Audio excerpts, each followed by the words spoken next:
ஆண்கள் உங்களுடைய விந்தணுக்களை டெஸ்ட் கொடுக்கும் பொழுது அதில் 3 விஷயங்களை நீங்கள் கவனிக்க வேண்டியது அவசியம். முதலாவது விந்தணுக்களுடைய எண்ணிக்கை. அதாவது ஆண்களுடைய விந்தணுக்கள் குறைந்தபட்சம் 10 மில்லியனுக்கு கம்மியாக இருக்கவே கூடாது. அதிகமான ஆண்களுக்கு 80லேருந்து 200 மில்லியன் வரைக்கும் ஸ்பெர்ம்ஸோட கவுண்ட் அப்படிங்கிறது இருக்கிறதுக்கு வாய்ப்பு இருக்குது.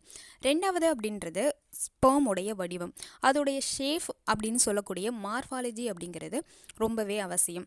அதாவது ஒரு ஸ்பெர்ம் அப்படிங்கிறது தலை, கழுத்து, உடம்பு, வால் அப்படின்னு 4 பகுதிகளை கொண்டிருக்கும்.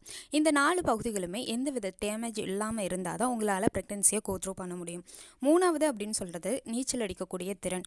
உங்களுடைய ஸ்பெர்முடைய நீந்தும் தன்மை அப்படிங்கிறது, அதாவது மொட்டிலிட்டி அப்படிங்கிறது மினிமம் 30% குறைவில்லாமல் இருக்கணும். இது 3ம் சரியாக இருந்தால் தான் உங்களால் ப்ரெக்னன்சி அப்படிங்கிறத கோத்ரூ பண்ண முடியும்.